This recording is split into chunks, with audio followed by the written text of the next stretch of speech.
I'm a very shy person, really, but from time to time I find myself in a position where, in order to deal with discrimination or lack of access, I have to be a self-advocate.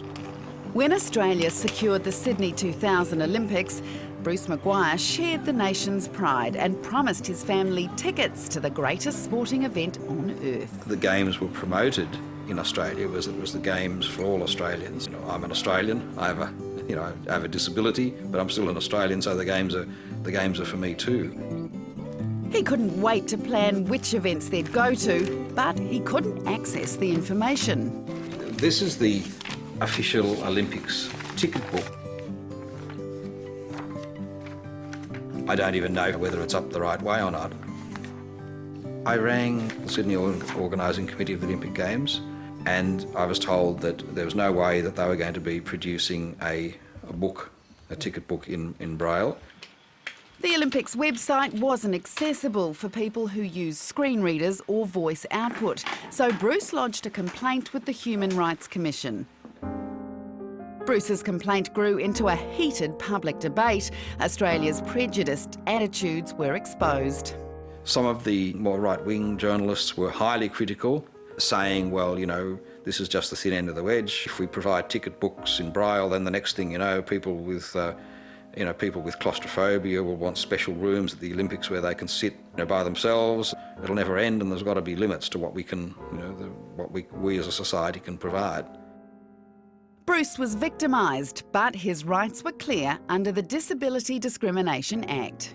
It was constant stress. I was studying a university course. I had to withdraw from that because I was just spending so much time on the so-called case. My marriage kind of fell apart. I was dealing with barristers who were really out to discredit me and tell me I was just in it for selfish reasons. And I felt very alone when the case had all finished. And I realised, well, the 16 months of my life I've devoted pretty much exclusively to this.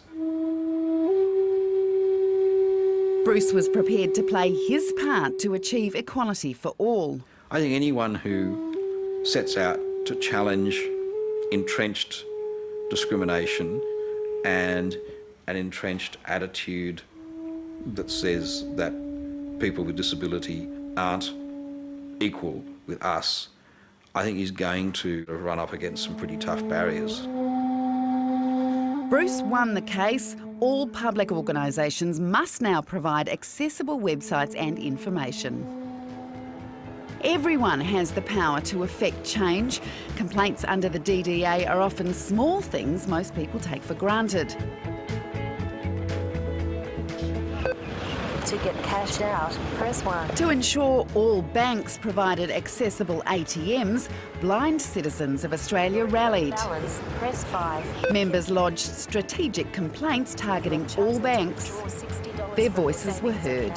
Because of those strategic complaints with the Human Rights Commission, we now have a lot of talking ATMs. Every time we take positive action to try to remove a disabling barrier, and every time we strive to change someone's discriminatory attitude, then I think we're making the world that we leave to our children and our children's children a more civilised and civilising place.